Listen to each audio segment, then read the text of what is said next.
আসসালামু আলাইকুম গাইস, আপনারা কেমন আছেন? আশা করি সবাই ভালো আছেন। আপনাদের দোয়ায় আমিও ভালো আছি।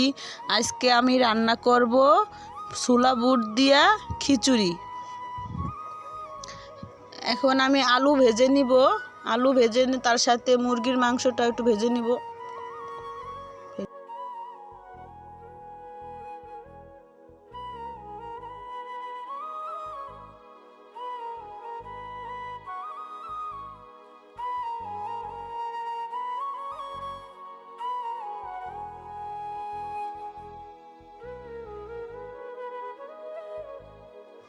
মুরগির মাংসটি ভাজা হয়ে গেছে একটা বাটিতে। এখন আমি এটি সব তুলে নিব।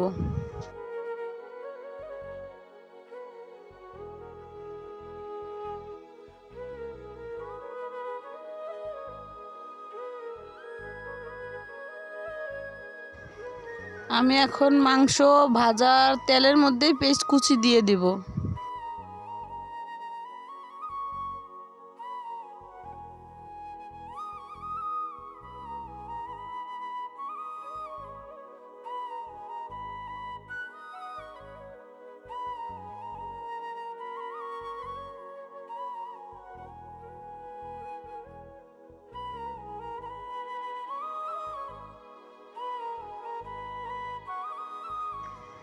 গাইস, এখন আমার পেস্টটা বাদামি কালার হয়ে গেছে। এখন আমি আদা রসুন দিব 2 টেবিল চামচ।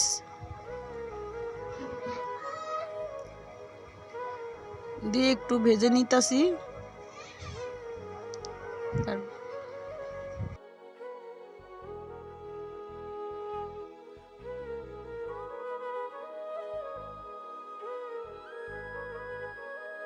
এখন দিয়ে দিব জিরা, এলাচ, দারচিনি, সব পদের মশলা বেটে নিছি গাইস। আমি সব মশলাটা একসাথে বেটে নিয়ে এখন 2 চামচ দিয়ে দিব। দিয়ে আবার একটু ভাজবো।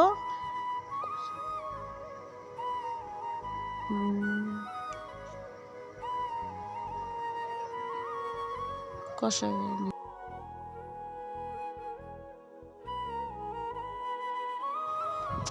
এখন আমি হলুদের গুঁড়ো দিয়ে দিব, তারপরে মরিচের গুঁড়ো দেব।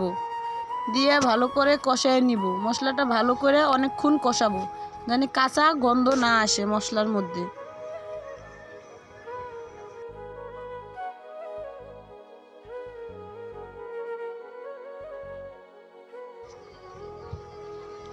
এখন আমি পরিমাণ মতো লবণ দিয়ে দিব গাইস।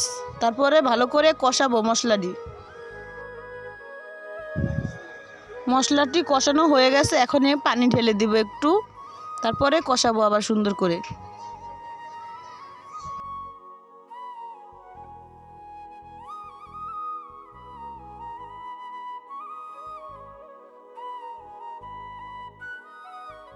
আমার মশলা কষানো হয়ে গেছে। এখন মাংস আর আলু ভেজে রাখছিলাম এগুলো দিয়ে দিব।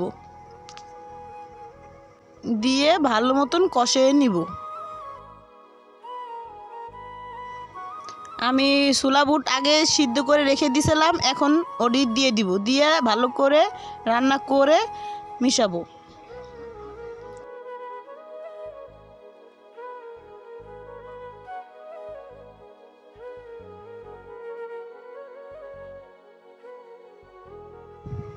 মাংস আলু কষানো হয়ে গেছে। এখন আমি পোলাও চাউলটি ঢেলে দিব।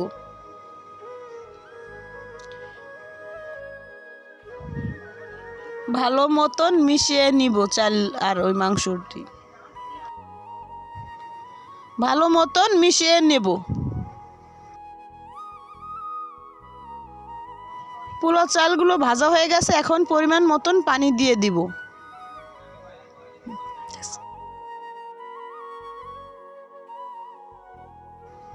এখন আমি ঢাকনা দিয়ে ঢেকে দিব। হলে পারে ঢাকনাটা উঠাবো। আমাদের ছোলা বুট দিয়ে খিচুড়ি রান্না হয়ে গেছে গাইস। রান্নার ভিডিওটা ভালো লাগলে লাইক, শেয়ার, কমেন্ট করেন। আল্লাহ হাফেজ।